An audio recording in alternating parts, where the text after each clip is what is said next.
Hannah here. Welcome back to my channel. Um, this video is a bit of I guess update and me showing you more stuff. I haven't really been like into like the video making and stuff. I have a lot of stuff going on, doctor's appointments, me feeling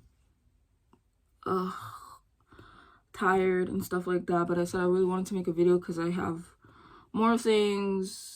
Should I say more news? I don't know if more news, but just life update, just talking to you guys. No, I saw some of the videos I made so far, and like the short videos got like a lot of views, and I really appreciate it. I'm very thankful. I'm not very good at doing this. I'm trying my best to present myself, be myself on camera, and I'm not worrying about what other people think and stuff like that. So please like, comment, and subscribe, and I hope you guys like this video. So health wise, first, I've seen a new rheumatologist. I didn't stop seeing my old rheumatologist. I've been seeing a new one, so to see if they could help me and find out what's wrong with me. They took blood. Well, it's been like a month now. I did it in October. I went to see her in October at my hospital for special surgery, and she took some blood and she sent it out for like genetic testing. I've done it before, but this one is a different panel she's running to see if you can find like any of the genes and different stuff like that, like autoimmune stuff. So yeah, it's Invitae. I've done that before in the past, but this is a different panel. I'm waiting for my test results right now. Like right now they're being analyzed, and then when the report is released I can see it. So fingers crossed that shows something. Since the last time I've uploaded, I've fallen a bunch of times. I fell bad in my kitchen. My kitchen has ceramic tile, so I fell. I didn't hit my head, thank God, but like 2 days later I went to the urgent care. My mom couldn't find urgent care in our area, so I had to go somewhere different. I didn't have any broken bones or anything like that, but I was bruised a lot. But I am okay now. I'm still in a lot of pain. Yesterday I shaved coconut and it took like 2 hours of me standing. Like my sister was offering me for me to sit down, but that would hurt my back. So yeah, it took me 2 hours because he's been like really fluffy for like more than a month, and I didn't want to shave him low because inside my house is cold. But he was so mad at after I like bathed him and I combed him. I had to shave it low, but he has this sweater, he has this PJ, so he'll be fine. And it took him to get his anal glands expressed and his nails clipped. So that happened yesterday. What else has been happening? That's pretty much it health wise. I still feel like crap, which is fine. I got more blood work done. I went to see my dermatologist for my HS. Yeah, they're gonna try me on a new medication because I finally got to the point where I was able to explain what I'm feeling in a sense. Like visually, the HS looks better. For those who haven't watched my previous videos, HS stands for hidradenitis suppurativa, a dermatological autoimmune disease. Like you get cysts in a lot of places of like where you sweat, up here, down there, you know, where you sweat. So yeah, I've been taking Rinvoq for like about 2 years now. I was finally able to tell them that, okay, y'all see that it's visually better. I see it's visually better, but the pain is still like up there. Like the pain hasn't like diminished at all on all the medications I've ever been on. It feels like day one of having HS, despite all the surgeries and the medications I've been on. So yeah, and they finally like got it, and they're like, okay, that's not what we want. We want you to visually see it better, and we want the pain to be lesser for you. So they're trying to put me on a new medication. It's infusion. I forgot what the name was, but I got a call yesterday saying it got approved. So I guess sooner or later I'll be starting infusion and I'll be stopping my Rinvoq. I guess it's because like for people who have HS, like who just find out and they're just like, the doctors are like on top of it, like treatments and stuff, like it works and they get it under control. I've been going through it for 14 years and I'm way past those stages. Even if visually looks better, I still have the tracks and the tunnels underneath and stuff like that. But yeah, that's the new I'm gonna be starting new medication for my HS. I still don't know what's going on with the other symptoms I'm having. My other rheumatologist thought it was adult still disease, and the new rheumatologist I'm seeing, she's an adult still disease like specialist, like that's her specialty, but she's still a regular rheumatologist. So that's what's happening to me health wise. My eating stuff is still bad. Like I still am not eating properly because of like my stomach and stuff. My gastro doctor wants to start me on a new medication. It's up there. I haven't started yet. It's like an antidepressant, but it's supposed to like physically eating already makes me feel like extra crap. So the pill is supposed to help with like the mental side of it. There's something on my eyeball, on my eyelid. Okay, it's supposed to help with like the mental side aspect of it, like so I don't think about it too much. So I'm supposed to be doing that, but I didn't try it yet. But I don't think I'm gonna be able to start it yet because I'm gonna be doing infusion. So yeah, that's just gonna stay there till I'm done. So I've been talking about my health thing for like a good 5 minutes, which is new because I'm not good at talk. Only person I talked about my sickness is my mom and my doctors. So, and all the new doctors I've been seeing, like new, she's like, "This is not life. You haven't been living." I'm like, I don't know what it means to like live a normal life. And my dermatologist like, "No, you're too young. You can't be like." And I'm like, "This is how I've been living for like 14 years. Like, I don't know what it's like to live normally, have a social life." I'm planning to go to school, start college, because I started like 2017. I had to stop because of my HS, and I got major surgery. I got with skin graft. I had to learn to re-walk again and all that stuff. So every time I start, I have to stop because of my health. And since online classes are a thing, that's what I'm gonna start. What my dream job is, or my career is a zoologist, an exotic veterinarian, anything animals. And I have experience with being at a zoo, at the Bronx Zoo, when I was in high school in my sophomore year and stuff. So I got experience with that. And before that, I used to volunteer at a lot of animal shelters with dogs and cats and stuff like that. I mostly with the cats because the cat room you can go into easily, and the dogs, you can only walk the ones like the green, yellow, red, like stickers and stuff. So I have some experience working with dogs and stuff like that. I've been training Coconut. I'm not a trainer. I just train Coconut so I can get more practice of what it's like, because I'm going to be owner training my first service dog. So I'm transitioning into the service dog talk now. Since I'm going to be owner training them, I'm going to get a professional trainer to help me, of course, because I need help. I don't want the dog to wash. I want to have a high success rate. I'm still getting the standard poodle, but a couple of days ago I was really thinking, because I already have a small dog, especially the grooming part, because for the poodle I wrote down the cons and the pros. For the pros, it has hair and not fur. I'm gonna be right back. I have to hold on one second.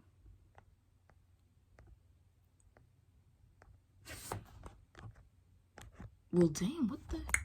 Where was I? Yes. Ooh.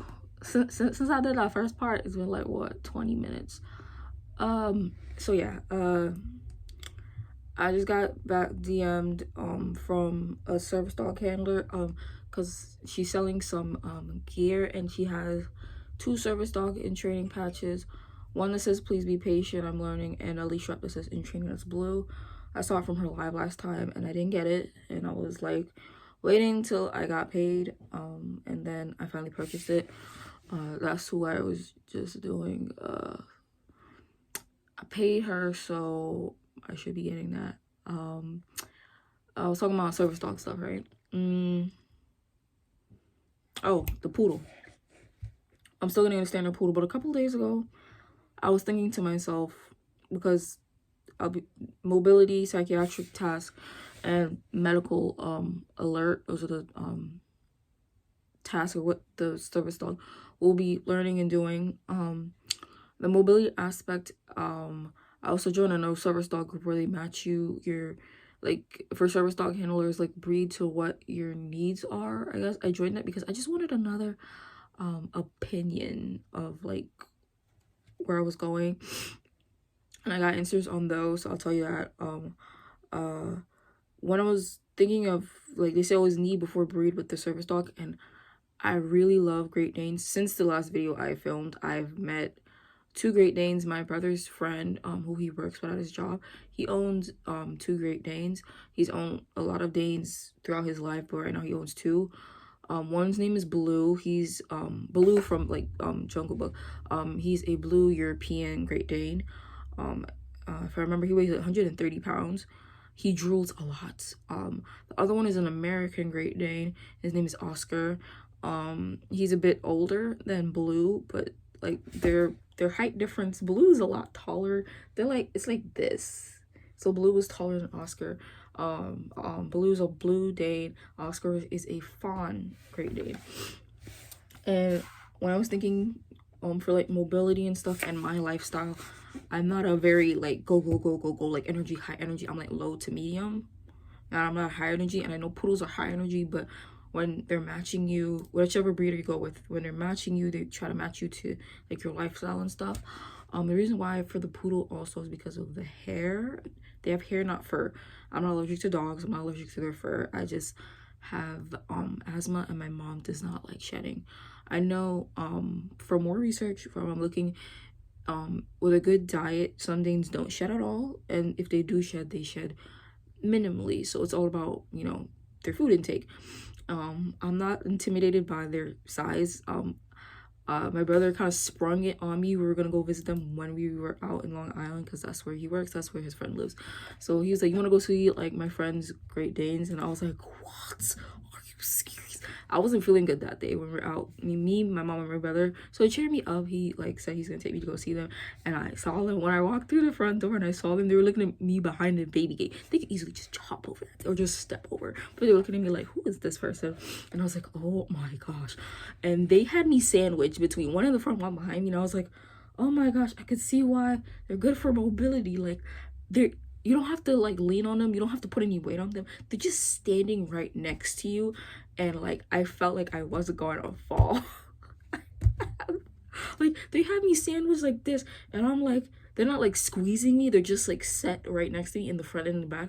And I was like, no wonder they're good for mobility. Like, they're really stable, and they reach right to my waist, a little higher than my waist. And I was like, and a whole bunch of thoughts were running through my head. I was like, okay, a Great Dane for mobility. I wouldn't have to put any pressure on the dog. I could just be walking. I could have like a handle for, what is it, forward momentum or counterbalance and stuff. I know leaning against the dogs aren't good for their bones and all that stuff. So whichever kind of breed I get, I won't be doing any of those things. I'll make sure to get a long handle to, you know, help with me, because, you know, I have balance issues and I fall a lot. I'm falling more than usual, but I wouldn't put strain on the dog. I've been looking into research. I know they wouldn't be used for like heavy, there's no such thing as heavy mobility, but, you know, strenuous mobility until like the age of 1 or 2, and when all their bones are fused, they get cleared by orthopedics and all those different things. So I've been doing a lot of research on that part. But with the Great Dane, their energy is a lot lower than the poodle. They fit my needs in for mobility wise more than the poodle. I've talked to my mom. I don't mind the shedding, and the thing is, I shaved Coconut for 2 hours yesterday. I had to bathe him, blow dry him, then shave him, and it took me 2 whole hours. And my brother gave me money to take him to the groomers, but there aren't any good groomers in my area or anywhere. And usually when I take him to the groomers I used to take him to, it was $112. He's like 17 to 18 pounds. Imagine a poodle on a grander scale. When I was talking to other people, they say once a month they take their poodles, it's $125. And in between that groom, if they need a bath, it's $75. So imagine once a month, $125. In between that month, if they need like 2 or 3 baths, $75. My mom was like, that's a lot of money. And I was like, yes, I know Great Danes are expensive because of their size. They eat a lot. The vet bills, everything is like from double the size. You know, everything is more expensive. And I'm like, the money that I'm gonna put into putting into like taking my poodle to the groomers, I could put that into the Great Dane. That was my way of thinking. And I was like, okay, if it's my needs. And from I've been talking to other Great Dane handlers. I talked to somebody who breeds Great Danes, and she says her ones, their jowls aren't like big lip. They don't drool unless, you know, they drink water or they're really salivating for food and stuff like that. They don't drool a lot. So I was like, okay. And the shedding, I said, like, you know, the food stuff, she says good for mobility. Their withers should be 32 to 34 inches, I think, or 35 inches. Don't quote me, I'm trying to remember off the top of my head. and she says the best ones for like service work are blue and fawn days, which both of them she breeds. I'm not saying she said others aren't good, but those ones have a higher success rate. And I was like, okay. And she says if I do go with the Great Dane, she could help me because she breeds Great Danes for service dog prospect. Okay, there's a lot stopping and going in this video. It's fine. It's a mostly just a sit down talk type of thing and showing type of thing. I don't even know if I'll be able to show anything in this damn video. I'm just talking so damn much, which is fine, perfectly fine. I enjoy talking to you all. Where was I? The Great Dane and the Poodle. So yeah, that's what I was thinking, and I was like, okay. She said if I go with the Great Dane, I could get a puppy from her. And I'm planning to get my prospect next year when I'll be in a better living situation and stuff like that. So yeah. And when I was talking to my mom, she was like, the only reason why I was the Great Dane because when I did visit the 2 Great Danes, I met with my brother. I was like, you think mom can handle this? He was like, nah. I was like, shoot. Because the number one reason why is because I think they're too big that they might, it's like not scare my mom, but like, could you handle looking at this every day? Like, and I said, okay, when my brother comes back, because he went somewhere for his job, if you see them from far away in person, would you be able, and the long and short of it, she's seen one in person, not like up close and personal, but she's seen one in person from afar. And yeah, and then I was looking on Instagram and I saw a service dog handler who explained like, are Great Danes good for service work? And she said it based on like what your needs, and then she had like a whole, what is it, like explanation and like slides on Instagram, like who would Danes be good for, who would Danes not be good for. Danes are very clingy. I'm used to clinginess because Coconut is extremely clingy, so I didn't mind that. But the difference is like with Coconut, sometimes I want to be by myself and he wants to be clingy, so I just put him out of my room sometimes and I give myself space from him because like when I'm in a mood, I don't want to like let go all that negative energy and how I'm feeling, so I just put him outside my room. And the thing is, he doesn't treat me any differently. He's gotten used to like mommy just putting him out of her room, mommy sometimes ignoring me because she's not feeling good and stuff like that. And then when I do come back to him or I do want him around, he's like the same, nothing changes. My mom's like, imagine that on a grander scale. If the Great Dane wants to come in your room and cuddle and you don't feel like it and you lock it out of your room, like imagine, really? And I was like, yeah, probably not. Do I still want to own a Great Dane? Yes, I do plan to. I'm still gonna get my standard poodle as my first service dog prospect, and when I have to retire the standard poodle once they're older and whatnot, I do think I'm going to get a Great Dane. I'll work on that on myself. And what was it? She also sent her slides for people who like are easily injured and like fall and stuff. Probably not good because when I was there with my friend, my brother's friend's Danes, I was wearing Crocs. They stepped on my foot. It didn't hurt. It did hurt. I just felt a heavy pressure. I was like, oh, so that's what it feels like when you step on like they step on your foot. I was like, that's a lot of weight and stuff. So yeah, I'm not gonna be getting a Great Dane for my first one, but it was just a quick thought that went off for like 3 days. And I was like, okay, I guess I'll just have to deal with the poodle, which is fine. But the most of the reason why I was saying no to the poodle is because of the grooming expenses. But I'm gonna try. I'm used to it with Coconut on a smaller scale. My mom said I should probably take grooming classes, which I said I would, because then if I take grooming classes and I learn how to groom them myself, it'll cut down on costs. I'll just invest the money into like supplies and stuff like that, like a velocity dryer, better like scissors and clippers, all those different types of things. So I had to talk with my mom, and I'm still getting the standard poodle. The breeder I'm choosing is still good. I didn't talk to her or anything, but I'm always on their website. I'm always looking at their like the different litters they're having and stuff like that. So yeah, the stuff with the service dog is fairly well. I'm still buying like gear slowly but surely. I bought some stuff as well.